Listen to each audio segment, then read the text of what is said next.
మళ్ళీ ఒకరు ఇద్దరు సేమ్ ఉన్నారు, మళ్ళీ ఇంకొకరు వస్తున్నారు, ఆపోజిట్ వేస్తున్నారు.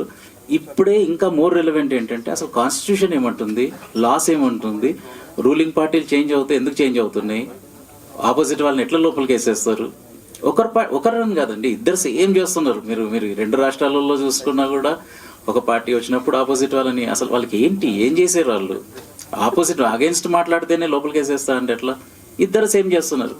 సో ఇప్పుడైనా అట్లీస్ట్ పార్టీలకు అతీతంగా కాన్స్టిట్యూషన్లో ఏం రాస్తుంది, ఫండమెంటల్ రైట్స్ ఏమున్నాయి, ఆ ఫండమెంటల్ రైట్స్ కి అందరం ఫైట్ చేయడము, క్వశ్చన్ చేయడము, అది ఇంకా అవసరము, ఇప్పుడు కూడా అవసరము, అది మనకు చాలా ఇంపార్టెంట్ కూడా. అంటే మీరు ఇందాక అన్నట్టుగా every question contributes to the growth of human mind and the society's evolution. There is no doubt about it. ఏమండి, కానీ ఇప్పుడు ఈ ఇన్సిడెంట్స్ జరిగిన time today in the AP state of AP lot many things like ఇప్పుడు కమ్మా కాపు కులాలకి బెజవాడలో చాలా దారుణంగా ఉండేది ఒక టైంలో, but that has subsided now.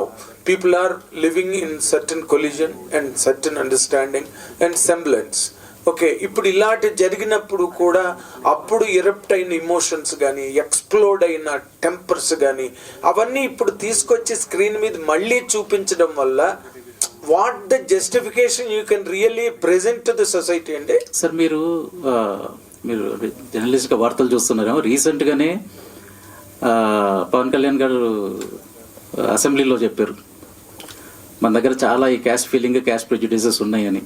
So మీరు అన్నట్టు ముందున్నట్టు అవన్నీ ఏమీ లేకుండా అందరూ చాలా ఈక్వల్ గా ఉంటే డిప్యూటీ చీఫ్ మినిస్టర్ అసెంబ్లీలో ఆ మాట అనాల్సిన అవసరమే లేదు. అంటే పొలిటికల్ బేస్ లో అది ఉందండి. దట్ ఈస్ నాట్ సపోజ్ లేదనుకోండి, మీరు అన్నట్టు అసలు డిస్క్రిమినేషన్ లేదు, ప్రెజుడిసెస్ లేవు అని అనుకుందాం, అప్పుడెప్పుడో ఉండేవి ఇప్పుడు లేవు అని అనుకుంటే ఒక డిప్యూటీ సీఎం అసెంబ్లీలో చెప్పాల్సిన అవసరమే లేదు కదండి. అసలు అవసరం ఇర్రెలవెంట్ టాపిక్ కదా, క్యాస్ట్ అనేది ఇర్రెలవెంట్ టాపిక్ అవుతే ఒక ఇర్రెలవెంట్ టాపిక్ ని ఎందుకు, మనకి ఒక ప్రాబ్లం ఉంది అని అట్లీస్ట్ గుర్తించదు, దాని సొల్యూషన్ ఉంది అనట్లేదు, ప్రాబ్లమే లేకపోతే ఎందుకు రేజ్ చేసినట్టు అనేది first question.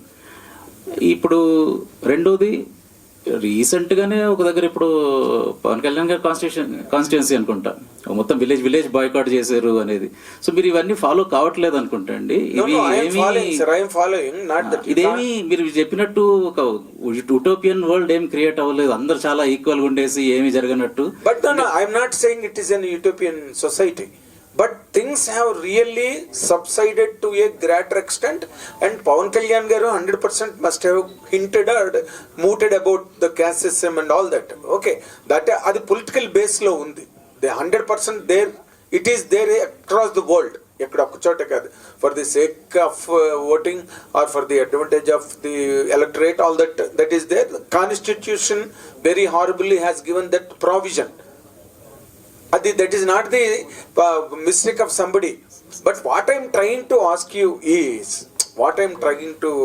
ask you from the last previous 3-4 questions, ఈ సినిమా ద్వారా ఇప్పుడు నేను అన్నది ఏంటంటే, ఇప్పుడు కోర్టు లాంటిదంటే మనకు తెలియదు అసలు అది ఆ పోక్సో అసలు సరిగ్గా పలకడమే చాలా మందికి తెలియలే. But it has opened the vent of understanding to many people. ఇందులో మీరు కొత్తగా ఏం చెప్తారు అన్నది నేను అడుగుతున్నా. Correct sir. ఇది సోషల్ జస్టిస్ పార్ట్ ఓన్లీ ఒక పార్టే సార్. ఈ ఫిలింలో మేజర్ థీమ్ ఏంటంటే, సరే వీళ్ళు చాలా పెద్ద తప్పు చేశారు, వీళ్ళనే కాదు సార్, ఇప్పుడు దొంగలు ఉన్నారు, వాళ్ళు ఉన్నారు, వీళ్ళు ఉన్నారు, వీళ్ళు మెయిన్ ప్రిజన్కి వెళ్తారు. జైలుకి వెళ్ళిన తర్వాత వాళ్ళకి అసలు మనం ఇప్పుడు నెక్స్ట్ స్టెప్స్ ఏంటి, జైల్లో వాళ్ళు ఇప్పుడు కోర్టు ఏమో 2 సంవత్సరాలు ఉండాలంటారు. సో 2 సంవత్సరాలు ఉన్నారు, తర్వాత మారకుండా వెళ్ళిపోతే, ఓ దొంగ లోపలికి మారకుండా వెళ్ళిపోతే వాళ్ళు మీ ఇంట్లోనే దొంగతనం చేస్తారు వాళ్ళు వెళ్ళి.